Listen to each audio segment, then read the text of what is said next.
So here's the R. Kelly rant that nobody asked for, and I don't care. I got a few things I just need to get off my chest just real quick. So I'm gonna spend the next 5 to 10 minutes to do that. I legit do not care if I get 50 views on this video. I legit mean that. This video is gonna be a personal rant of mine that I just need to go ahead and express for the world to hear. I came across on social media and I came across this video right here. It pisses me off that this nigga R. Kelly music is so good. Y'all feel that way too? It's f***ed up, man. This nigga said, so speak now or forever hold your body. Whatever it is you want from me. Niggas ain't even talking like us. Mario, what'd you mean by that? You know, it really pisses me off that his music is so freaking good and is that how you feel? Because I find that very hard to believe for a few reasons. Mario, you're very talented. You have some classics. We all know you have classics and you can really sing. Even now, you can still really sing. You are a part of the industry. And we know that if you're a part of the industry, that means that you're a part of Hollyweird. If you are a part of Hollyweird, then that means what R. Kelly was convicted of, that's normal, everyday behavior.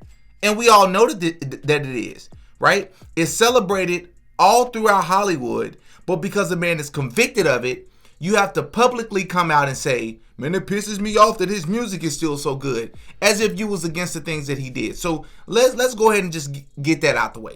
The second thing is you ended the video off by saying, you if you ask me, you use R. Kelly's name and his song as an excuse to be able to sing it and show that how you can do a really good job of singing the song, just to end the video off by saying people don't talk like us no more or something like that. Niggas ain't even talking like us. So you aligned yourself with R. Kelly at the end of the video. But why am I mentioning that? Because that ties into a much bigger problem with everybody else. How come when somebody's convicted of being a horrible person, all of a sudden they have to publicly come out and pretend like they don't listen to that person's music anymore? As if you can't separate the artist from the person.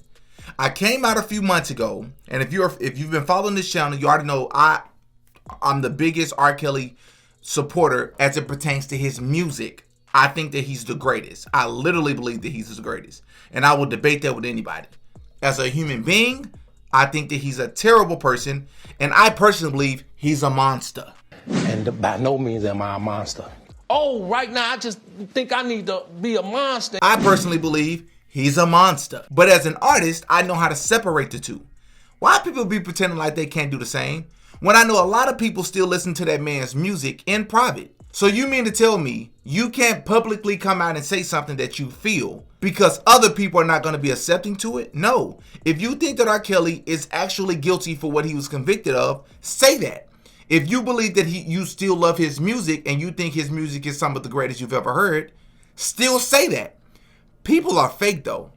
I have this debate with my friends and my family in personal life. I say I want somebody to debate this with me. R. Kelly is the greatest artist of all time. Yes, I said it. He is the greatest artist. He's 100% the greatest combination of artist, producer, songwriter to ever exist, ever, in any genre. I want anybody to hop in the comment section and give me one name. The names that people tend to throw out in my personal life is Michael Jackson and Stevie Wonder. Two honorable musicians, two worthy musicians. They're not better than R. Kelly. They're not better than R. Kelly. R. Kelly has more hits than both of them. Yes, I said it. He has more hits than Stevie Wonder.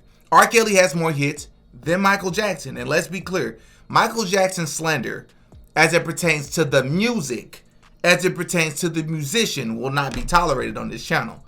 I love Michael Jackson's music. To me, he's number 2 all time. R. Kelly is number 1. And what angers me is I see people in real life and on social media afraid to say it. I mean, there's so many different angles I can take here to prove that this man is the greatest artist of all time. I legit don't even know where to start. Honey Love is my favorite record by R. Kelly. Have you ever heard that track?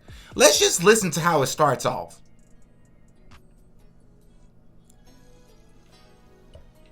So first of all, just listen to it.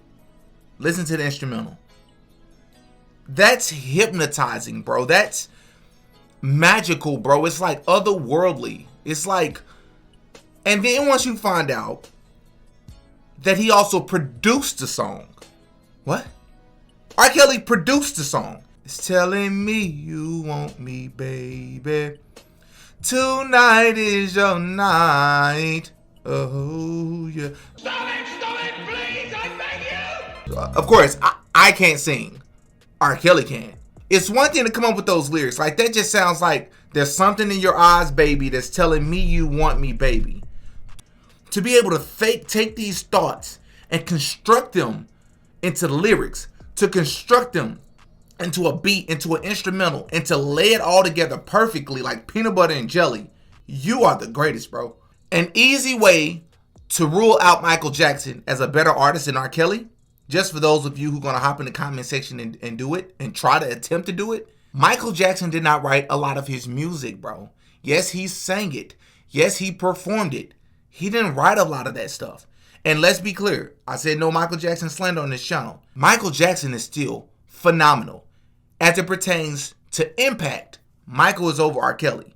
As it pertains to cultural influence, Michael is over R. Kelly. As it pertains to being an icon, Michael Jackson worldwide is over R. Kelly. We're talking about as an artist. It's R. Kelly, and it's not close. Bro, Body's Calling, that song is magical. I hear you calling, here I come, baby, to save you. Think about that. It's a sexual song, but you're singing it as if it's some sort of like, it doesn't sound and it doesn't make you feel like it's about sex. It doesn't make you feel like it's about intimacy. It doesn't make you feel like it's about orgasms, right? It sounds like something heavenly. Or I hear you calling, here I come, baby, to save you. Uh-oh. Baby, no more stalling. These hands has been longing to touch you. When you hear him sing and perform the song 25 years after he first wrote it. Let's act like it's a concert.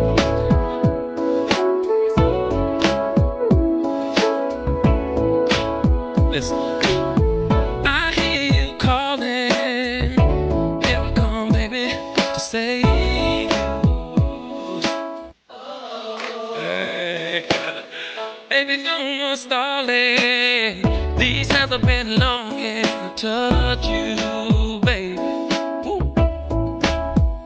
Now that you've come around to see it in my way, you won't regret it, babe. You shouldn't forget it, baby. It's unbelievable how your body's calling for me. I can just hear it calling, calling, calling me. What? I can hear it calling, baby.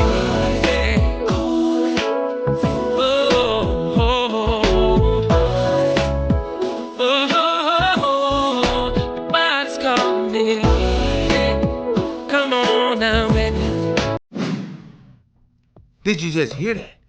Bro, that sounds like like this dude is like, that's only something you can get from God, bro. That's only something you can get from God. How many artists do you know has wrote more hit records than most other artists that's ever existed, if not all other artists that's ever existed, and also wrote countless hit records for other people, including Michael Jackson? So this was supposed to be the part of the video where I rant and brag about how R. Kelly not just wrote songs for these people, but he wrote hit records for these people. Like, you know, Michael Jackson, You're Not Alone. But apparently he wrote several other songs for Michael Jackson as well. He apparently wrote for, you know, Aaliyah, which I knew. He wrote for B2K. He wrote for the Isley Brothers. He wrote for Sparkle. He wrote for Bryson Tiller. He wrote for a lot of people up to 2015, 2016, 2017. I did not know that he wrote the song Life by Casey and JoJo. Did y'all know that? Hold up. The song "Life" by Casey and JoJo is one of my favorite records of all time. It's the soundtrack for the movie Life, starring Eddie Murphy and Martin Lawrence. Life, life, life, life, life, life. I don't know how to sing, obviously. What? R. Kelly wrote that. And what makes it even worse, R. Kelly couldn't even read music.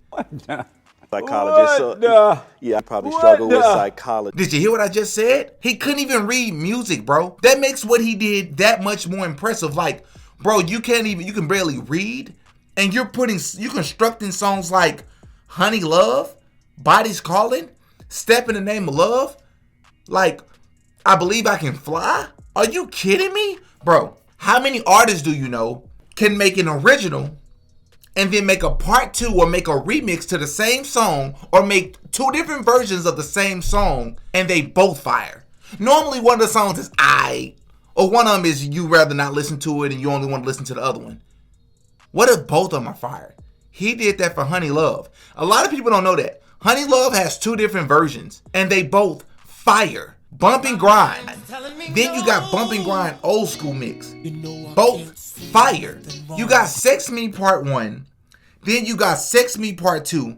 Fire. You got Ignition. Then you got the Ignition remix, which is more popular than Ignition. But then when you go and listen to Ignition, you like, bruh, that's fire too. Fire songs. Same girl remix. Both fire. Like, how many people you know doing this? This dude has done songs with Biggie all the way down to Usher, and I just don't get it. I don't know why it's so hard. And another thing that really angers me is some other person that wasn't you, by the way. Some other folks decided that once an artist needed to be canceled, that means we can't publicly listen to their music anymore. Why? I can ban him as a person or ban her as a person and still support their music. And support their music, I get it. You take it off social media platforms so that they don't make money from it anymore. I get that. I get the angle. Here's a few problems with that. One, a lot of these artists don't even own their own masters. So they're not even really just making money from it. The record labels are making most of the money from it. Two, how do you take their music videos off of YouTube like they did with R. Kelly? It's like very hard to find songs like Slow Wind. Will you whine for me? Like, this dude is just magical, bro.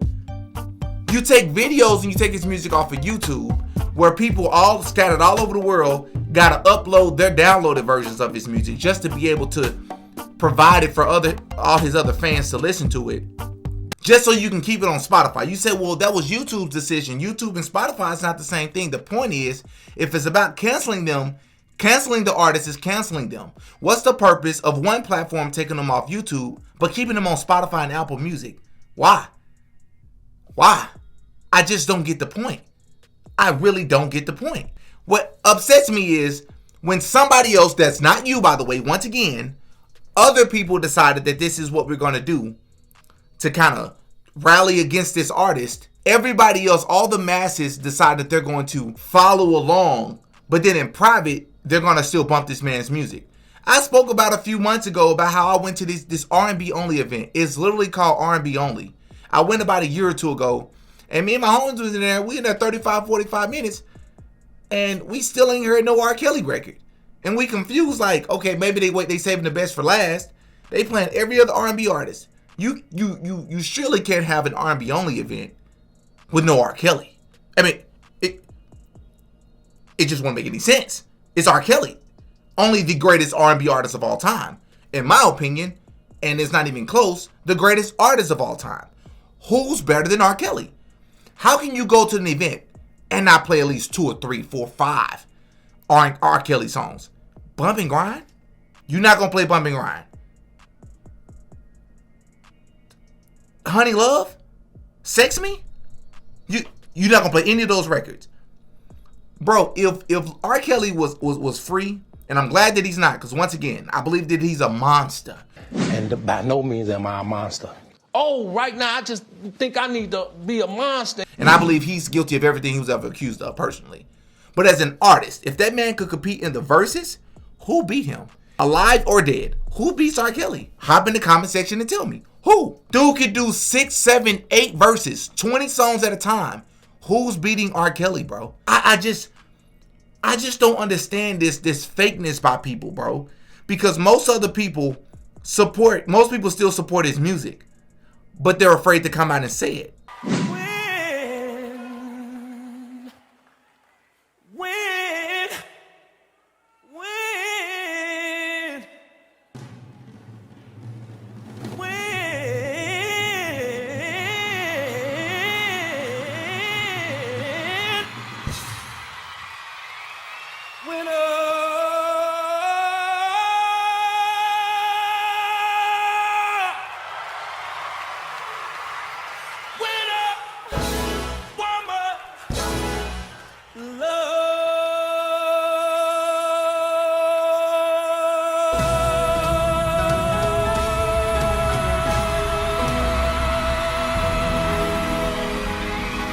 No, just come out and say the truth.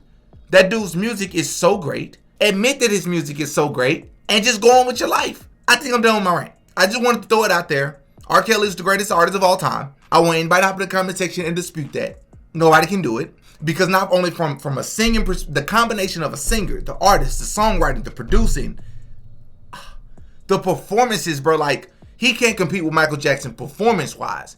But when you talk about all the collective, man, get up out of here. Ain't nobody touching R. Kelly, bro. Like I said before, you can't spell R&B without the R. Stop the cap. Oh, yeah, Diddy got a podcast.